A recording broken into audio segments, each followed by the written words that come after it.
Pernahkah saudara merasa lapar? Dan lapar sekali yang saudara rasakan?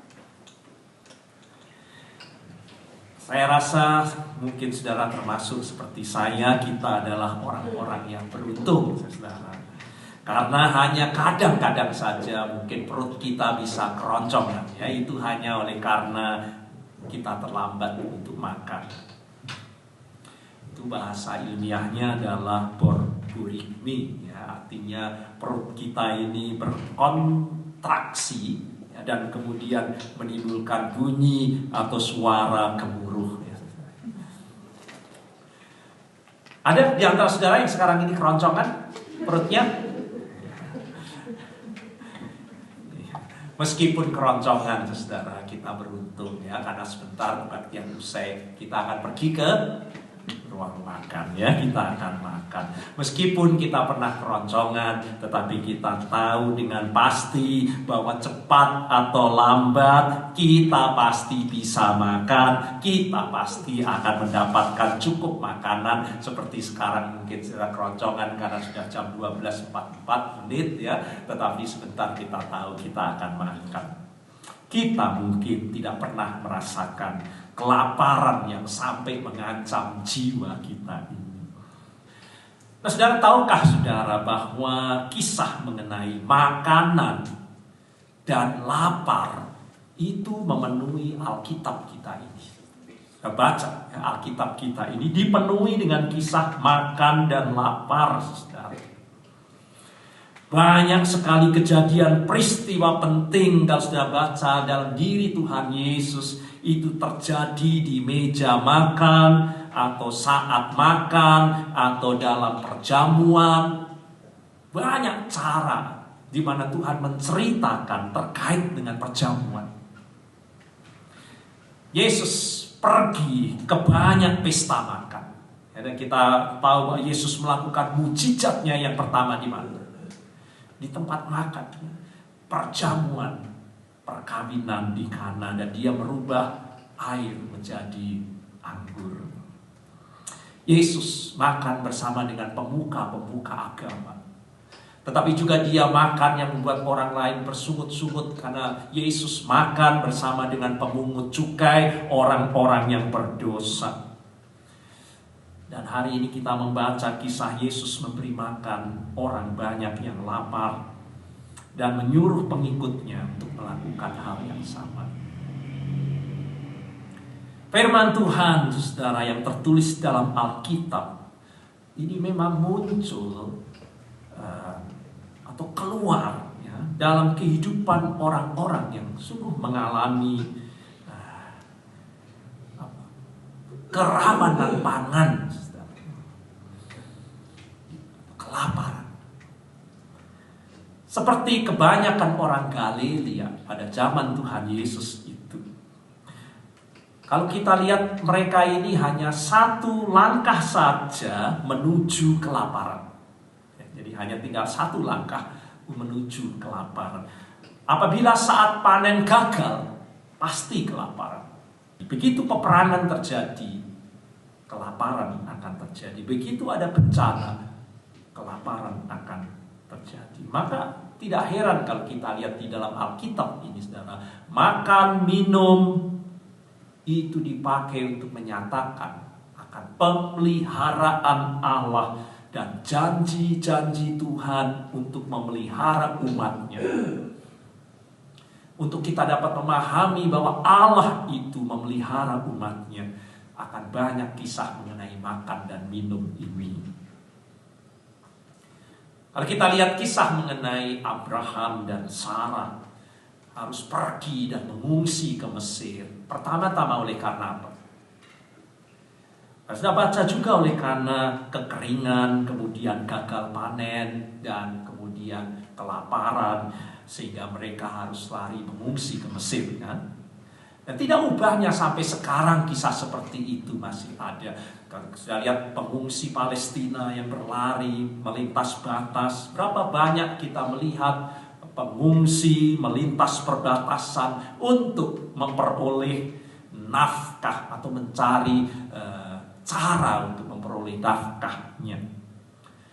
Abraham, Sarah, dan dapat lihat kemudian ke-12 anak dari Yakub kemudian juga bermigrasi dari tanah Kanaan menuju ke Mesir, kan? Yang kita dapat lihat di situ juga untuk apa? Karena paceklik, saudara, kekeringan, tak ada pangan, sehingga mereka lari ke Mesir untuk mencari makanan dan pekerjaan. Namun setelah beberapa generasi mereka tinggal di Mesir, mereka ternyata kemudian diperbudak oleh orang Mesir di negeri Mesir itu. Meskipun mereka diperbudak di sana, namun mereka bisa makan. Diperbudak, ya, tetapi tetap di situ mereka bisa makan.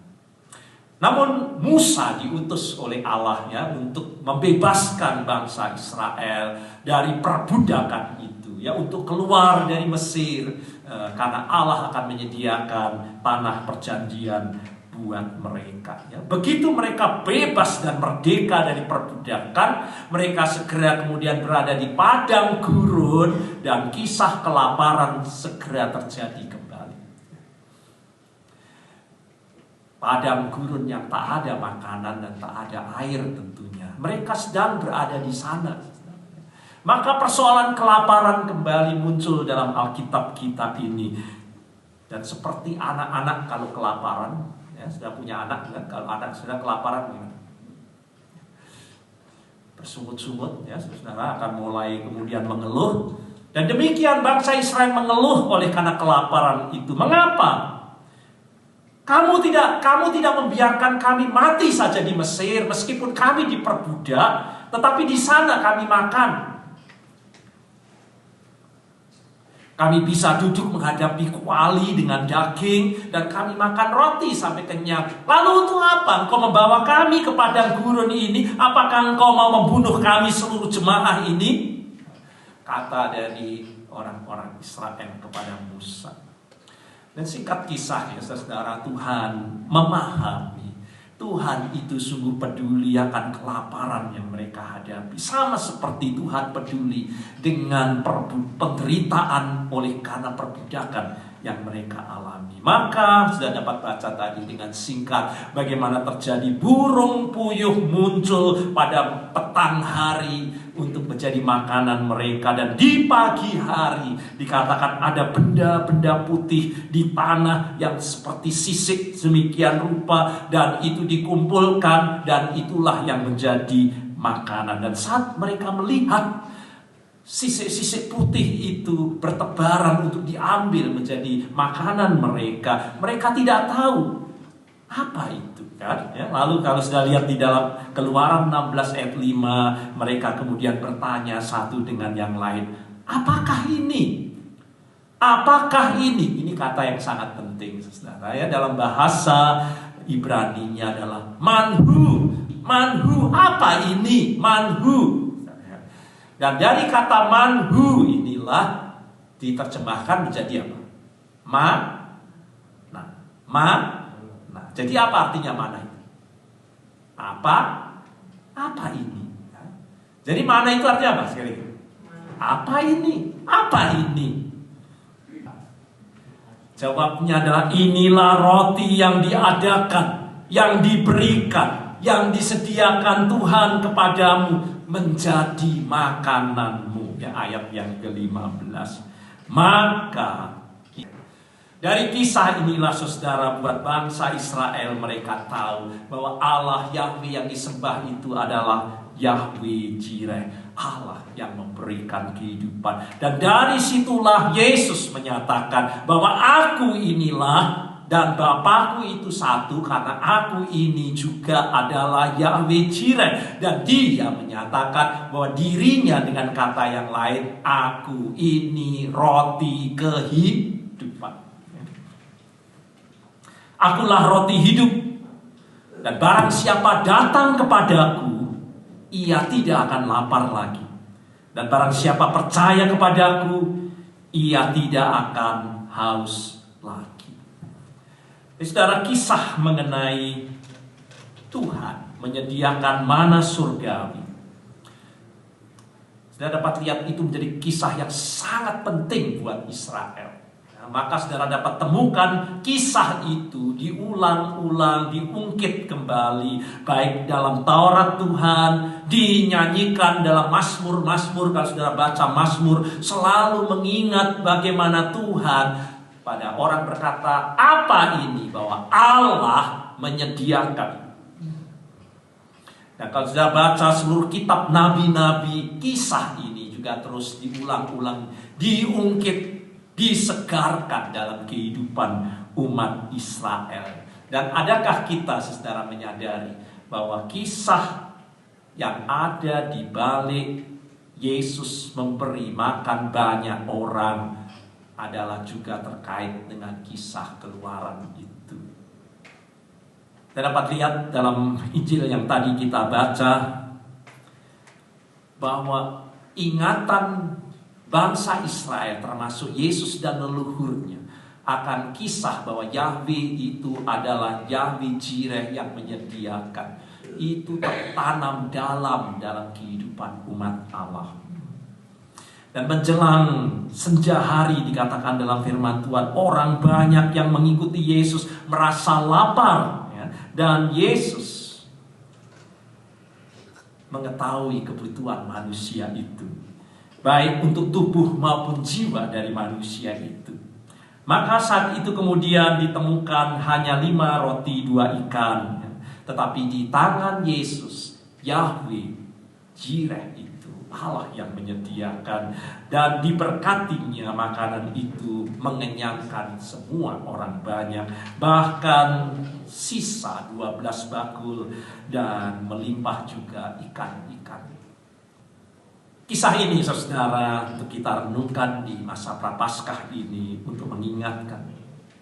Yang pertama, bahwa makanan itu bukan hanya soal makan. Ini yang pertama saudara.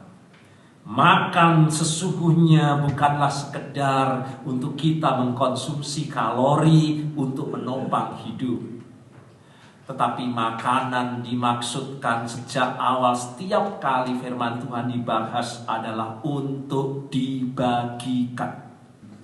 Tetapi makanan yang kudus dibahas dalam firman Tuhan itu selalu makanan yang dibagikan.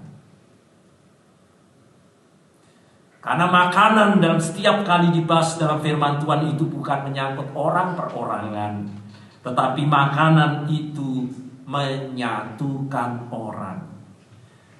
Makanan itu selalu dibahas dalam hubungan dan relasi manusia. Berkumpul dengan orang lain untuk berbagi makan. Itulah inti, saudara, dari keberadaan kita sebagai manusia. Kita memang bisa, saudara, mengkonsumsi makanan sendirian hanya untuk menopang tubuh kita ini.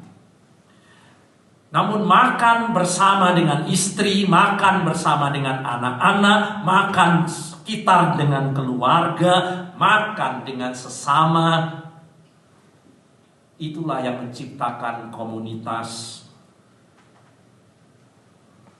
yang menciptakan persaudaraan.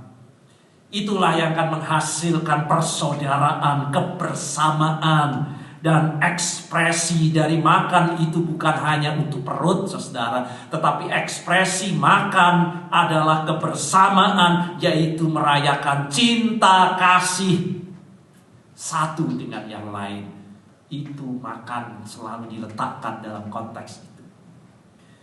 Makanya sebabnya saya dapat lihat dalam semua, sejak dari zaman purba, selalu dapat kita lihat adanya pesta, perjamuan, makan bersama. Dan kalau toh tidak bisa diadakan, sebagaimana saya tidak pernah terjadi di sini, tetapi pada waktu saya tinggal di kota yang kecil, hampir tiap minggu, tiap bulan selalu ada makanan dalam dus atau kotak yang terbuat dari bambu, apa itu? Berkatan, ya, besek begitu, selalu diterima dari tetangga, dari sini dan satu dari Sampai sekarang kita dapat lihat dalam tradisi keagamaan. Baik kalau ada orang sunatan, ada perkawinan, ada syukuran. Mereka kalau tidak memanggil bersama-sama untuk syukuran, mereka membagi berkat ke rumah kan. Dan banyak keluarga, saudara, yang memiliki tradisi tersendiri mengenai makanan yang harus dan akan indah dan akan membawa sukacita kalau disantap bersama. Seperti halnya Chinese New Year. Saudara berkumpul tapi ada anak satu yang tidak mau datang. Sepertinya meskipun makanan itu lesat tetapi tiba-tiba kehilangan maknanya. Pada saat kita melihat ada satu saudara makan duduk bersama biasanya dengan anak, dan sekarang anak saudara ada di rumah sakit tidak dapat duduk. Makanan itu enak tetapi buat saudara ada sesuatu yang membuat makanan itu tidak dapat kita nikmati. Karena makanan adalah selalu dalam konteks kebersamaan. Saudara sedang kencan dan sudah katakan kepada kekasih saudara, kita akan makan bersama, dan saudara sudah membooking makanan yang sangat istimewa di restoran yang mahal, dan saudara duduk menanti, tetapi kekasih saudara tidak kunjung datang sehingga makanan sudah disajikan, tetapi kekasih saudara juga tidak ada di situ. Apakah saudara berkata, haleluya, tidak datang, 2 jatah saya makan sendiri? Saya rasa saudara akan kehilangan selera makan saudara senikmat apapun itu. Karena makan itu bukan sekedar makan. Makan itu relasi dan hubungan dalam kehidupan kita. Maka puncaknya saudara adalah melalui perjamuan kudus. Untuk kita diajar menghayati makna makan dan minum itu. Saat perjamuan kudus kita tahu kita tidak sedang makan banyak makanan kan, atau minum sampai 1 gelas atau 2 gelas. Kita hanya makan sepotong kecil roti. Kita juga hanya menyesap sedikit air anggur. Tetapi kita datang di meja perjamuan kudus, dan kalau itu sungguh kudus, kita sedang menghayati apa itu artinya makan dan perjamuan yang sejati, yaitu makan dan minuman, sekali lagi, yang dibagikan satu dengan yang lain, dan itu kita lakukan di hadapannya, yaitu di hadapannya Dia yang bersabda, aku ini roti hidup, dan barang siapa datang kepadaku, ia tidak akan lapar lagi, dan barang siapa percaya kepadaku, ia tidak akan haus lagi. Maka itu sebabnya saudara, perjamuan itu disebut komuni. Kenapa perjamuan kudus disebut komuni? Kita tahu komuni itu berasal dari kata Latin, saudara, ya, communio, yang kemudian menjadi bahasa Inggris communion, ya. Dan communio itu dalam bahasa Latin itu berarti apa? Association, ya, fellowship, community, yang kemudian kalau sudah lihat dalam bahasa aslinya, dalam bahasa Yunani, itu disebut sebagai koinonia. Kita tahu apa artinya koinonia? Itulah tugas kita gereja, salah satu tugas kita gereja, ya. Koinonia, saudara. Itu dari kata kainos, ya. Koinonia itu dari kata kainos. Artinya apa, saudara, kainos itu? Common, artinya sesuatu yang sama, yang menyatukan. Karena di sama menyatukan, saudara. Maka kata kainos ini selalu mengandung arti kebersamaan, bersekutu satu dengan yang lain, persekutuan, persahabatan, persaudaraan yang intim satu dengan yang lain. Itulah komuni. Nah, kalau dikatakan koinonia, itu berarti memiliki satu hal bersama. Ya, tidak ada ini punyaku, ya, punyaku sendiri. Memiliki satu hal bersama dan berbagi satu hal bersama. Itulah koinonia. Dan itulah kata, saudara, yang dipakai untuk menggambarkan hubungan yang harus kita bangun sebagai gereja. Hubungan kita satu dengan yang lainnya itu haruslah koinonia. Dan melalui perjamuan kudus itu, saudara, kita diingatkan bahwa sesungguhnya makan dan minum itu adalah bentuk kebersamaan, komuni, persaudaraan yang rukun, persaudaraan yang intim, persekutuan satu dengan yang lain. Dan sekarang saya mau masuk hal yang kedua, saudara, ya. Selama masa Prapaskah ini, kita dipanggil untuk mempraktekkan salah satunya adalah disiplin rohani dengan berpuasa, berpantang. Saya tidak tahu berapa banyak saudara sedang merencanakan menjalani disiplin rohani ini. Ada banyak cara untuk berpuasa, tetapi izinkan saya langsung untuk menyimpulkan, bagaimanapun cara kita berpuasa, saudara, sesungguhnya ini adalah cara buat kita untuk menghayati satu hal. Ini yang kedua mengenai makan, saudara, bahwa kita hidup bukan hanya dari roti saja. Kalau yang pertama tadi, bahwa makanan itu artinya dibagikan, kebersamaan, persaudaraan, wujud dari cinta kasih dan seterusnya. Dan yang kedua, saudara, bahwa setiap kali kita makan kita diingatkan bahwa kita hidup bukan hanya dari roti dan makanan itu saja. Apa artinya? Sudah perhatikan bahwa kisah Yesus memberi makan banyak orang itu terkait dengan kisah Exodus yang sudah saya katakan tadi, yaitu adanya orang-orang yang berada di satu tempat di mana makanan dan air itu menjadi langka dan tidak ada. Dan pada saat mereka membutuhkan itu, Tuhan menyediakan. Jadi, mana? Apa itu? Tuhan menyediakan. Tuhan menopang kehidupan mereka setiap hari. Di padang gurun itu, saudara, mana yang menjadi kebutuhan sehari-hari itu, bangsa itu diajar hanya boleh mengambil berapa banyak?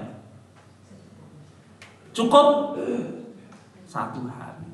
Kalau kira-kira saudara mau begitu, mumpung ada di situ, mungkin saudara kumpulkan cukup satu hari.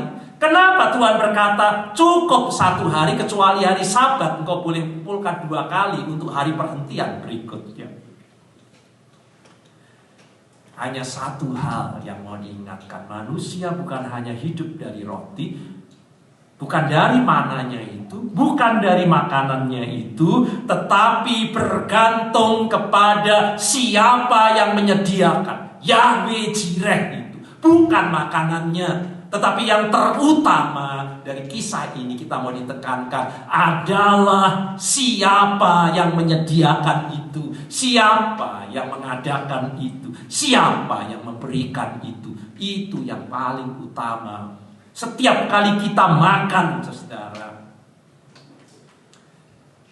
adakah kita mengingat hal ini pada waktu saudara berdoa dan mengucap syukur?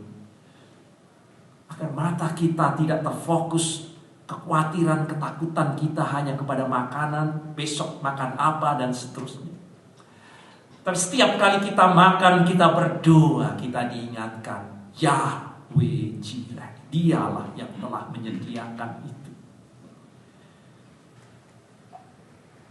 Kita tidak hidup hanya karena makanan, tetapi yang terutama adalah yang menyediakan itu. Nutrisi terdalam yang kita perlukan itu bukan dari makanan, tetapi berasal dari Allah itu. Dan kalau kita sungguh-sungguh yang terutama bukan makanan tetapi Allah, maka firman-Nya itu adalah makanan buat kita. Firman-Nya adalah roti hidup buat kita. Makanan yang menyatukan tubuh dan jiwa. Itulah sebabnya Yesus menyatakan, aku inilah roti kehidupan. Jangan berfokus kepada rotinya. Berfokuslah kepada roti kehidupan, yaitu yang menyediakan dan yang mengadakan. Sumber pemeliharaan yang sempurna dalam kehidupan. Dan mujizat yang kita baca hari ini, saudara, untuk membuktikan hal ini. Bahwa Yesus itu sungguh Yahweh Jireh itu, yang membuktikan pemeliharaan kasih-Nya kepada umat. Maka mari kita tutup, saudara, bagi renungan kita bersama. Ada banyak keluarga yang selama bertahun-tahun bersama-sama menikmati makanan dengan sangat banyak meluap dalam kehidupan kita. Adakah kita menyadari di sisi lain ada yang hidup sendirian? Tak ada kebersamaan dan persahabatan orang lain yang bersedia berbagi kasih, perhatian. Seperti anak-anak kita yang makan setiap hari, mereka tahu bahwa dalam hubungan relasi kasih dengan ayah dan ibu, mereka yakin makanan selalu tersedia pagi, siang, dan malam. Namun ada orang-orang yang tak mengalami kebersamaan kasih seperti itu, saudara. Bagi sebagian orang, makan tidak lagi dapat dipahami sebagai komuni, persaudaraan, cinta kasih, persekutuan yang menyatukan. Karena mereka tinggal dalam kesendirian. Para yatim piatu, para pengungsi, dan saya dapat teruskan dalam kehidupan ini. Mereka yang sulit dengan waktu makan, karena saat-saat tersebut adalah saat kesendirian, ketersisihan dalam hidup, kesepian dalam hidup, meskipun ada makan yang dinikmatinya. Mereka sesungguhnya dalam kerawanan pangan, dalam kesepian untuk memperoleh persaudaraan kasih, untuk persekutuan satu dengan yang lainnya. Maka sekarang saudara, kita diingatkan bahwa makanan adalah termasuk perintah Allah bagi kita untuk membangun kebersamaan kita, untuk membangun persaudaraan kita, untuk membangun persekutuan kita dalam kehidupan ini. Allah Yahweh Jireh itu Allah yang menyediakan, dan Yesus Kristus roti kehidupan itu memanggil kita, saudara, untuk menegakkan kebersamaan. Itulah yang terjadi dengan Yesus memberi makan banyak. Persaudaraan kasih satu dengan yang lain. Kalau saudara tanya, kenapa gereja kita ini banyak makan? Dan hari ini saya sudah tidak perlu untuk merasa berdosa. Justru memang untuk itulah kita dipanggil menghayati makna makan dalam kehidupan ini. Untuk membangun persekutuan, potluck itulah yang diajarkan dari gereja mula-mula yang kita baca, di mana mereka selalu berkumpul dan menghayati, di mana setiap ada makanan selalu terkait dengan persekutuan satu dengan yang lain. Di situ kita dapat lihat bahwa makanan dan minuman adalah pelayanan kasih satu dengan yang lain. Maka perjamuan itu disebut sebagai perjamuan kasih atau potluck satu dengan yang lain. Maka saudara, mari kita nyatakan kesaksian dan pelayanan kita bersama bahwa Allah sesungguhnya adalah pemberi makan banyak orang. Dia adalah Yahweh Jireh, Allah yang menyediakan. Tuhan kita adalah Yesus Kristus, roti kehidupan, yang membangun kasih, persaudaraan, kebersamaan, cinta kasih satu dengan yang lainnya. Amin.